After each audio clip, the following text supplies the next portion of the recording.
So the other day we talked about the function of money and not understanding the function of money and what it's there for. It's just a commodity. We talked about the emotional aspects towards money. Yeah. The other thing that people really get wrong is mixing up what an asset is and what a liability is. And if you remember the other day when we talked about the function of money, we talked about capital markets and we talked about money being a commodity. Yep. And money actually having a price. Well, in the debt market, the price of money is interest, and in the equity markets, the price is that you're giving away an equity stake in your company, and that's whether you're going to the public markets to raise equity capital, or you're in the private market raising equity capital. But debt and equity is very different. So equity, when you're raising capital and giving equity in return, that's not necessarily a liability, because it can actually be an asset.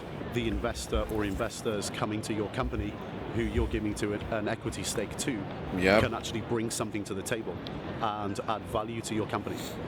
Now, the debt market's totally different, because you're paying interest and you're doing it on a schedule. And you have a liability to make those payments on that schedule. And there's two ways of looking at it. There's debt within a company and debt that you take on personally. Now, when you take on debt in a company, you're the director of the company and you borrow money, and the business has the exposure. The company has the exposure to the debt, not you personally. So although it's still a liability, it's a different liability. Inside a company, when you take on debt, the company is limited liability. Therefore, you as a person do not have the exposure. The company does. Now, when you take on debt personally, you're taking on the risk. You're signing up for the scheduled payments. And that is a liability that's different to when you do it through a company.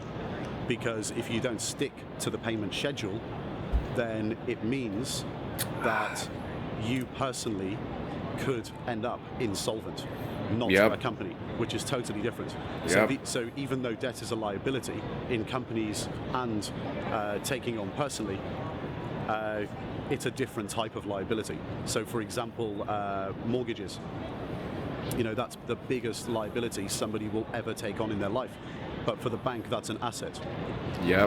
Now, it's obviously much more preferable to buy that asset in cash, because you could end up paying 2.5, 3 times more for the property that you want to purchase, but you're doing it on a mortgage. You're taking a mortgage to purchase it. No wealthy people have liabilities. Wealthy people stick to the principle that they don't want to take on liabilities, they want to own assets. So it's obviously much more preferable to buy for cash. But people feel like they have no choice but to borrow money in order to finance a lifestyle that they can't afford right now for cash, but they pay over, let's say, 25 years. That's dangerous. But they do have an alternative, and that's what they don't realize. They can rent. Now, people think that renting is a liability, and they kind of group it in the same basket as debt. Well, it's not debt.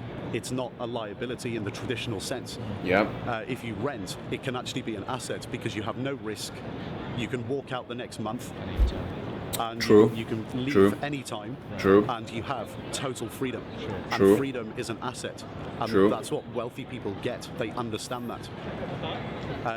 People who don't really understand money, they mix up assets and liabilities, and they think that taking on a mortgage and having it secured on a home, that it's some sort of asset. It's not. It's a major liability, and what it essentially does is just put you in a trap, and the owner of that debt is receiving the payments and you're paying them, and you end up on this scheduled payment hamster wheel that is essentially a trap. and you can't get out of it unless you pay it off. So when you look at all liabilities in debt for people individually, not for companies, it's all about mortgages, credit cards, overdraft facilities, borrowing money to buy cars. These are all the mistakes that people make. They don't think freedom is an asset, and they sign themselves up and they get trapped. One of the biggest rules and biggest principles to stick to is to actually go ahead and buy everything for cash. Yeah. If you can. If you can. Because the asset now is better to own than in the future. Yeah. If you want to buy that asset, you should want to own it now and own it outright. True. So rent for 10 years, 10, 15 years, and even if the property price goes up, it doesn't matter. It means over that period, you haven't had a liability. You've actually had an asset over that period because you've had freedom. Sure. And then if you end up buying it at a higher price, it doesn't matter. You own it for cash and you've had no liability in between. So this is absolutely essential. It's a principle that everybody should be sticking to. Otherwise, people get trapped and they end up on the hamster wheel.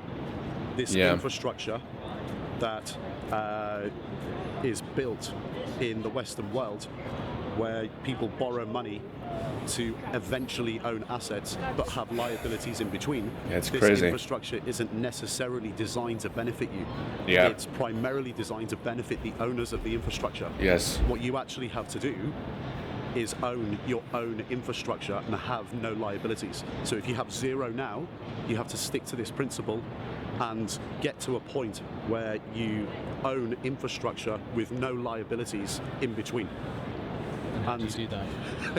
How do you build your own infrastructure? Yeah. Okay, well, listen, we're going to get in a cab now and head back up to the hotel before we go to the airport. If we jump in the cab now, I'll show you how to build your own infrastructure. Okay.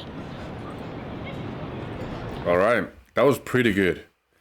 But let's leave it at that.